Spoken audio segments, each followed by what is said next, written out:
اور اس سینٹر کے اندر ہر طرح کی سروسز موجود ہیں کپلز کے لیے جو کہ انفرٹیلٹی یا بے اولادی کی وجہ سے پریشان ہیں. سو یہاں پر ان کے ہسبینڈس کے لیے اور ان کی وائفز کے لیے دونوں کے لیے ہر طرح کی سروسز موجود ہیں. ڈیئر ویورز، السلام علیکم. میں آج آسٹریلین کانسیپٹ فرٹیلیٹی سینٹر کی طرف سے بات کر رہی ہوں. یہ fertility centre golf shopping centre جو کہ 3 تلوار پہ ہے کلفٹن کے اندر، اس کے بالکل پیچھے واقع ہے. سو آج کا ویڈیو ایک بہت ہی اہم ٹاپک کے بارے میں ہے. یہ ٹاپک ہماری معاشرے میں بہت ایکسیپٹیبل سمجھا جاتا ہے اور یہ ٹاپک ہے کہ ایک شوہر اور ایک بیوی کی شادی ہونے کے بعد شوہر ملک چھوڑ کے باہر چلے جاتے ہیں اپنی معاش کی خاطر. اب انفارچونیٹلی یہ چیز ہمارے معاشرے میں بہت ایکسیپٹیبل سمجھی جاتی ہے کہ شادی کے بعد ہسبینڈ سعودی عربیہ میں ہے یا دبئی میں ہے یا کینیڈا میں ہے یا دنیا میں کسی بھی ملک میں ہے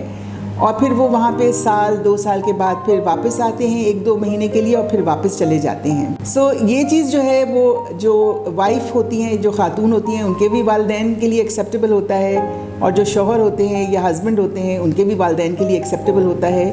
لیکن آگے جا کے شوہر اور بیوی کے درمیان کافی پریشانیوں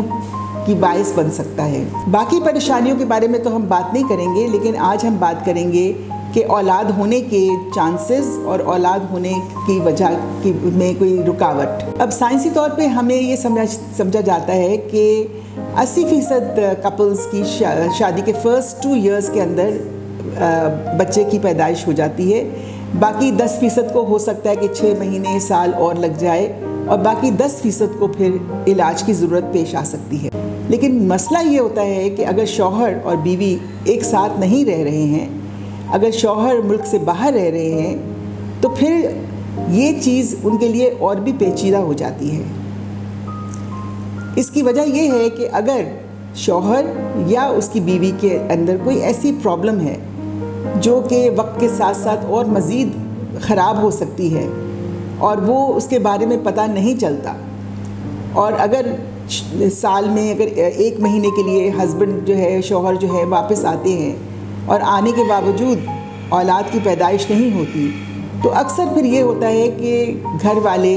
جو امیڈیٹ فیملی ہے، یعنی کہ جو لڑکے کی امیڈیٹ فیملی ہے یعنی والدین، بھائی بہن، یا جو اس لڑکی کی امیڈیٹ فیملی ہے، وہ اکثر عورت کو ہی بلیم دیتے ہیں کہ کوئی نہ کوئی پرابلم اس لڑکی میں ہی ہوگی، اس خاتون میں ہی ہوگی، بیوی میں ہی ہوگی، جس کی وجہ سے اولاد نہیں ہو رہی ہے. اور پھر اس کے بعد چونکہ ہسبینڈ تو پاکستان سے باہر چلے جاتے ہیں لیکن بیوی جو ہے اس کو سب کا سامنا کرنا پڑتا ہے، تو وقتاً فوقتاً اس کو یہ بات کی یاد دلایا جاتا ہے کہ بھئی آپ کی اولاد نہیں ہے. اور پھر جب وہ آس پاس دیکھتی ہے کہ ان لڑکیوں کی یا خواتین کی شادی جو اس کے ساتھ ہوئی تھی، ان کی اولاد ہوئی ہے، وہ ان کے ساتھ ہنسی خوشی اپنی زندگی گزار رہے ہیں، تو اس کو اور بھی احساس محرومی ہوتا ہے اور تکلیف ہوتی ہے کہ وہ اس خوشی سے اور اس بہت بڑی چیز سے محروم ہے. تو پھر ایسی صورتحال میں والدین کا یا جو شادی شدہ کپل ہے ان کا کیا فرض بنتا ہے؟ سو یہ چیز جو ہے بہت امپورٹنٹ میں بولنا چاہ رہی تھی کہ ایک والدین جن کی اولاد اس قسم کے پروسیس کے تھرو گزر رہی ہے، ان کا ایک بہت امپورٹنٹ فرض بنتا ہے، حق بنتا ہے کہ اپنے بچوں کی آگے کی زندگی کو خوشگوار رکھنے کے لیے ان کو چاہیے کہ شادی کے فوراً بعد لڑکا اور لڑکی کی کم سے کم 1 مرتبہ ایک کنسلٹیشن کروا دیں. آپ اگر ہمارے فرٹیلیٹی سینٹر میں آتے ہیں تو پھر ہم سب سے پہلے تو ہسٹری لیتے ہیں. ہسٹری کا مطلب ہوتا ہے ہم بہت سارے سوالات پوچھتے ہیں آپ کے صحت کے بارے میں، آپ کی پاسٹ ہسٹری کے بارے میں، آپ کی باقی جو اگر آپ کے کوئی اندیشے ہیں، کوئی سوال جو ہیں یا کوئی ذہن میں کوئی پریشانی ہے اس کے بارے میں ہم آپ سے بات کر سکتے ہیں. ہم آئیڈینٹیفائی کر سکتے ہیں کہ آپ کی ہسٹری کو لیتے ہوئے کہ کوئی ایسی چیز تو نہیں ہے آپ کی ہسٹری کے اندر جو کہ ہمیں یہ بتا رہی ہے کہ اس کی وجہ سے آپ کو آگے جا کے پرابلم ہو سکتی ہے. پھر اس کے بعد پھر ہم کچھ بیسک ٹیسٹس بھی کر سکتے ہیں، اور یہ ٹیسٹ جو ہے ہسبینڈ کے لیے بھی ہوتے ہیں اور وائف کے لیے بھی ہوتے ہیں. یہ ٹیسٹ بہت بیسک ٹیسٹ ہوتے ہیں. اس میں کوئی بھی ایسے اندرونی طور پہ کوئی بایپسی یا کوئی اندرونی ٹیسٹ یا کوئی اس قسم کا ٹیسٹ نہیں ہوتا, بلکہ سمپل بلڈ ٹیسٹ ہوتے ہیں, الٹرا ساؤنڈ ہوتا ہے یا شوہر کا ٹیسٹ ہوتا ہے, جس سے کہ ہمیں بہت ساری انفارمیشن مل جاتی ہے کہ اس وقت شوہر اور بیوی کی جو ہسٹری ہے اس میں کوئی ایسی علامات ہیں یا ان کے ٹیسٹ میں کوئی ایسے علامات ہیں جو کہ ان کی آگے زندگی کے اندر اولاد ہونے کے لیے رکاوٹ پیش ہو سکتی ہے. سو یہ چیز اگر سپوزنگ کہ شادی کے فوراً بعد آئیڈینٹیفائی ہو جائے تو پھر آپ کے پاس ایک پاسبلٹی ہے کہ آپ کچھ ان کی آگے کی زندگی کے لیے پلاننگ شروع کر سکتے ہیں. اس پلاننگ کے اندر بہت ساری چیزیں آ